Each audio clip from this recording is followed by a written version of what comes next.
Welcome to Compact Mysteries from compacthistories.com, the show where we try to unravel a different bite-sized mystery each week, from baffling disappearances and strange objects to unexplained events and mysterious places.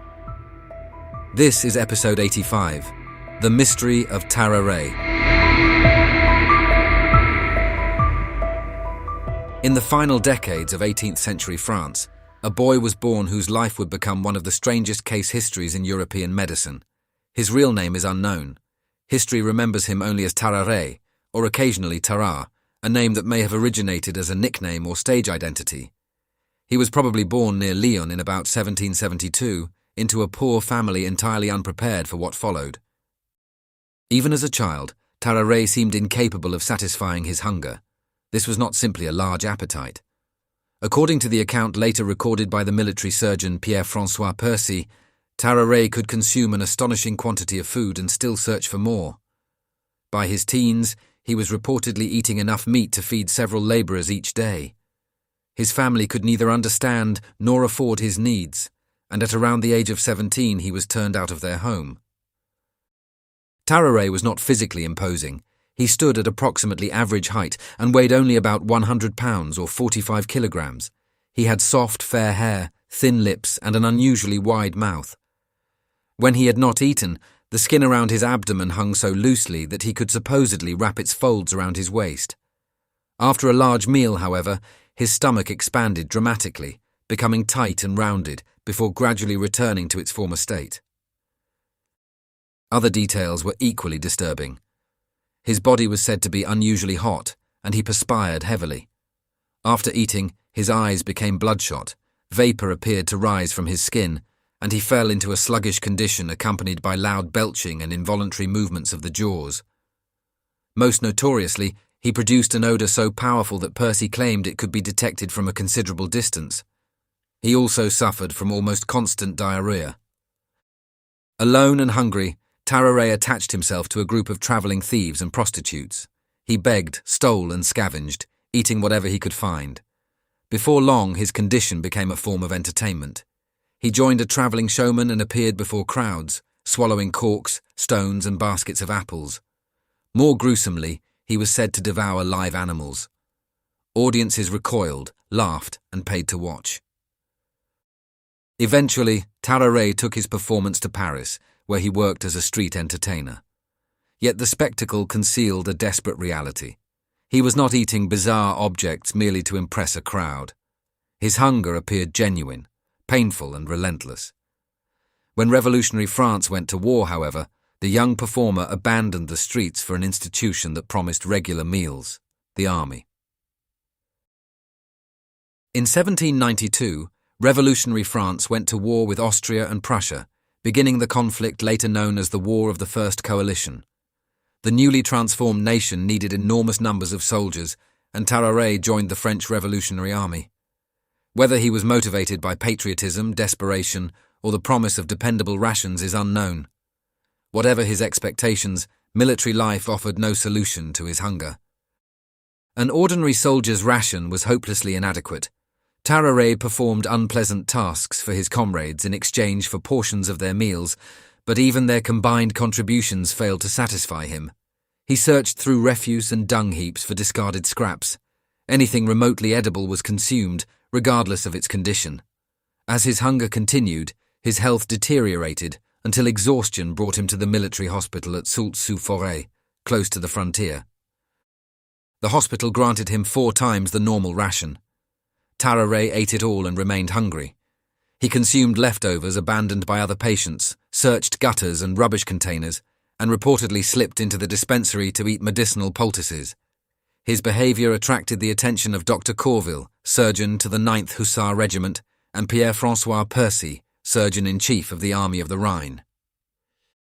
Rather than dismissing Tarrare as a fraud, the 2 doctors decided to observe him. Percy would eventually publish the principal account of the case in 1804, several years after Tarrare's death.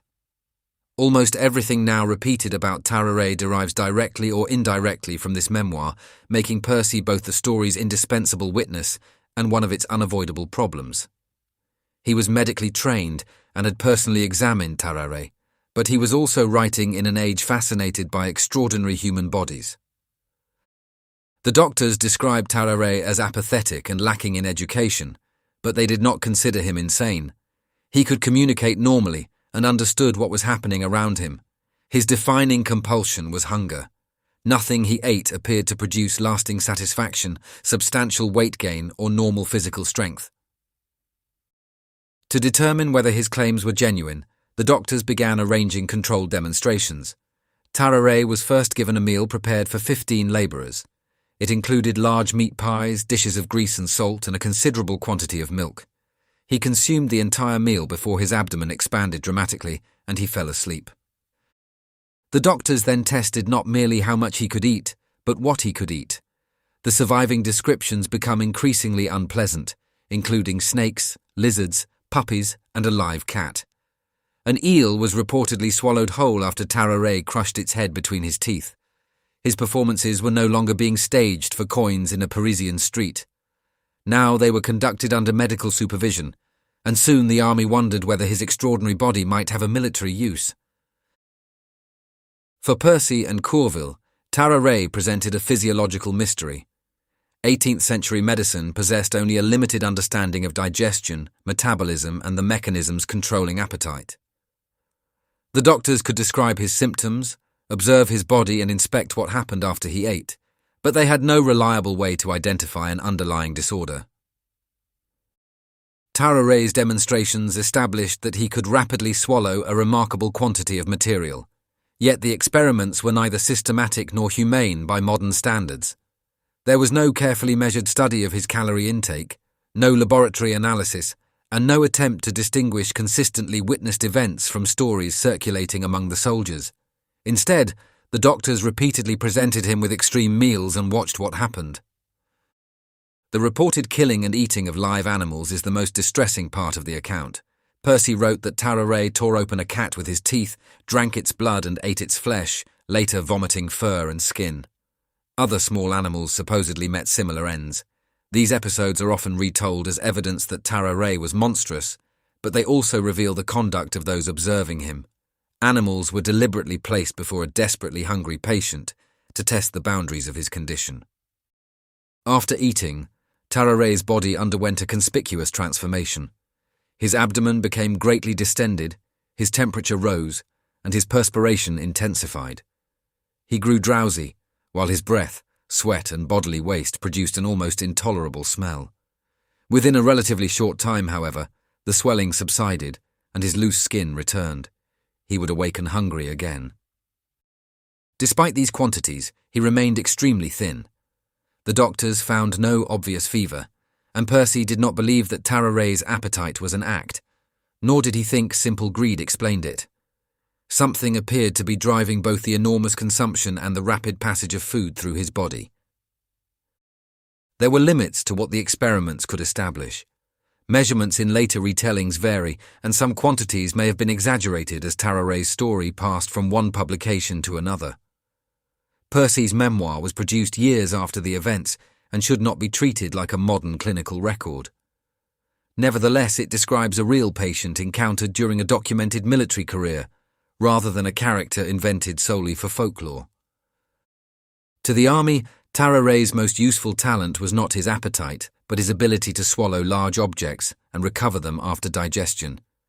He was given a wooden box containing a written message, which he swallowed successfully. When it later passed through his body, the note inside remained legible. General Alexandre de Beauharnais, commanding the Army of the Rhine, learned of the experiment. France needed couriers capable of crossing enemy lines without carrying incriminating papers. In Tarrare, the general believed he had found a living hiding place, one who might transport secrets inside his own stomach. The plan was simple in theory. A message would be placed inside a small wooden container, which Tarrare would swallow. Disguised as a civilian, he would cross into enemy territory, reach a French prisoner, and deliver the message after the box had passed through his digestive system. If searched, he would appear to be carrying nothing. The scheme had obvious weaknesses. Tarrare had no experience of espionage, possessed little formal education, and could not speak German. His behavior and powerful odor also made him a poor choice for any assignment requiring him to pass unnoticed. Yet the French command proceeded, apparently regarding his first journey as a test rather than entrusting him with important intelligence. Tarrare swallowed a box containing a note addressed to a captured French colonel near Neustadt. Dressed as a German peasant, he crossed the French lines under cover of darkness. Almost immediately, the disguise began to fail.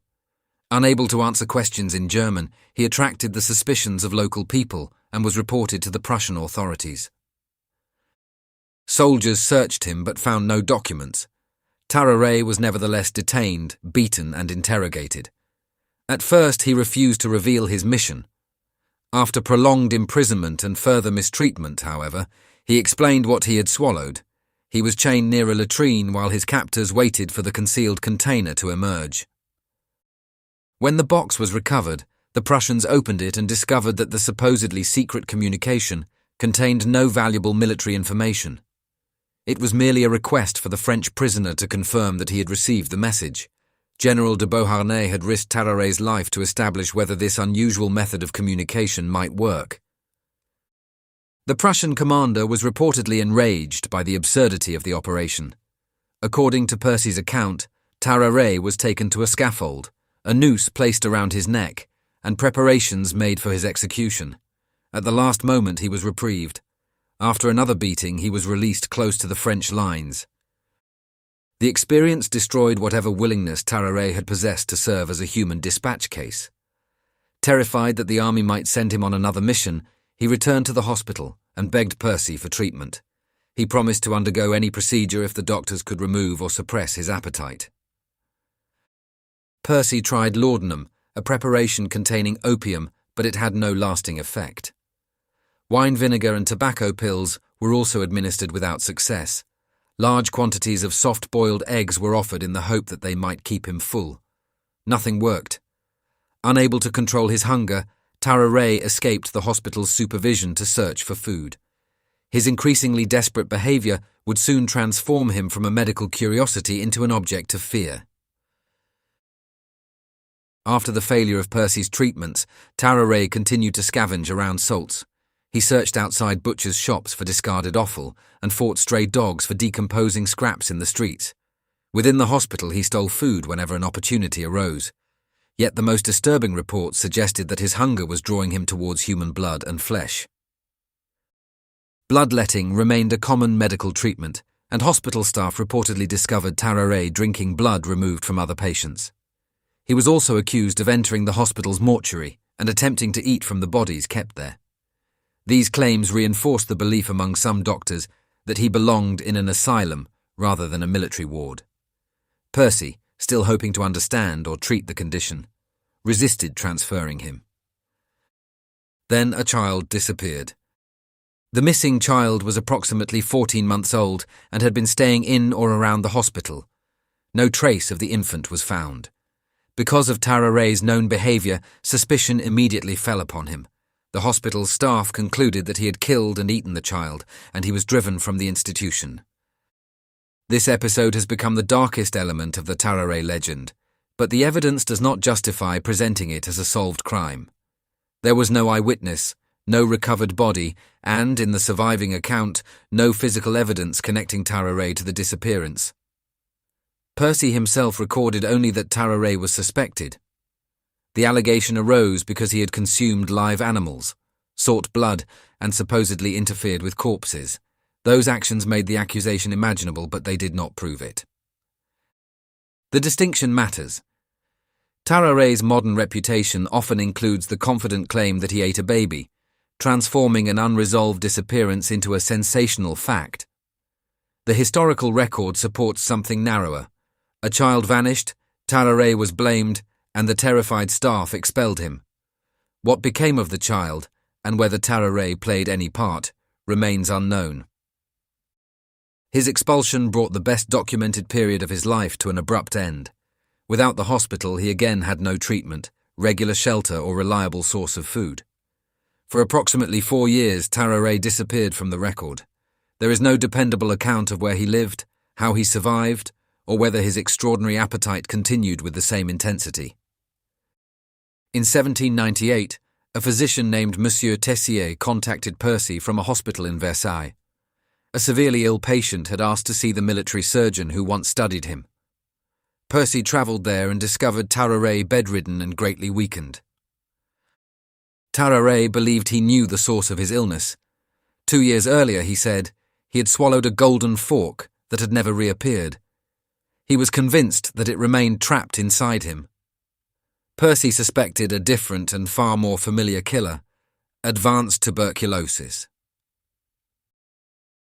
By the time Percy saw him again, Tarrare was probably only 26 years old. He was suffering from advanced pulmonary tuberculosis, then commonly called consumption. His strength declined rapidly, and about a month after Percy's visit he developed severe persistent diarrhea. He died in Versailles in 1798, leaving the doctors with one final opportunity to search for the physical cause of his extraordinary life. The body decomposed with unusual speed. Its condition and smell were reportedly so appalling that several surgeons refused to perform a dissection. Tessier persevered, partly because he wanted to investigate Tarrare's digestive anatomy, and partly because of the story about the swallowed golden fork. The post-mortem examination revealed extensive abnormalities. Tarrare's esophagus was remarkably wide. According to the account, when his mouth was opened, the doctors could see along the enlarged passage towards his stomach. His liver and gallbladder were greatly enlarged, while his enormous stomach occupied much of the abdominal cavity. It was covered with ulcers. His body also contained a large quantity of pus, consistent with severe infection. No golden fork was found. These findings confirmed that Tarrare's digestive system was abnormal, but they did not reveal why he had experienced such relentless hunger. The autopsy was incomplete by modern standards, and the surviving description provides too little information for a confident retrospective diagnosis. Hyperthyroidism has often been suggested because it can cause increased appetite, weight loss, sweating, heat intolerance, and frequent bowel movements.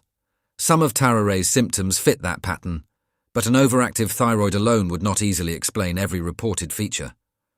Diabetes, intestinal parasites, and disorders affecting nutrient absorption have also been proposed. None account satisfactorily for the entire case. Another possibility is damage or dysfunction in regions of the brain responsible for hunger and impulse control, including the hypothalamus or amygdala. Certain neurological conditions can produce polyphagia, the compulsive consumption of excessive quantities of food. Yet no examination of Tarrare's brain was recorded, making this theory impossible to test. It is also possible that several illnesses were involved and that later storytellers exaggerated genuine symptoms. Even the evidence itself remains part of the mystery. Most of what is known comes from Percy's memoir, published 6 years after Tarrare died. Percy was a respected surgeon and an apparent eyewitness to many events, but his account emerged from a medical culture that frequently treated unusual patients as spectacles. Later writers added dramatic details, confused locations, and repeated allegations as facts. Tarrare was therefore neither a simple fraud nor the supernatural monster of popular retellings. He appears to have been a profoundly ill young man whose body baffled contemporary medicine and whose poverty turned illness into entertainment. Doctors measured his appetite, the army tried to weaponize it, and frightened observers finally cast him out. The ultimate mystery is not whether Tarrare was always hungry, it is what caused that hunger, and how much of the man can still be recovered from the legend built around him. That brings us to the end of this episode of Compact Mysteries, part of the Compact Histories Network. If you enjoyed it, please follow or subscribe wherever you're listening so you don't miss any future episodes, and consider leaving a rating or review, as it really helps new listeners find the show. You can find more episodes at compactmysteries.com, where you can also explore our other podcasts covering biographies, history, disasters, warfare, and true crime. You can also follow us on Facebook, Instagram, and Pinterest. Finally, please consider supporting the show directly by buying us a coffee. Head on over to compacthistories.com/mysteriescoffee to see how. Thanks for listening, and I'll see you next time.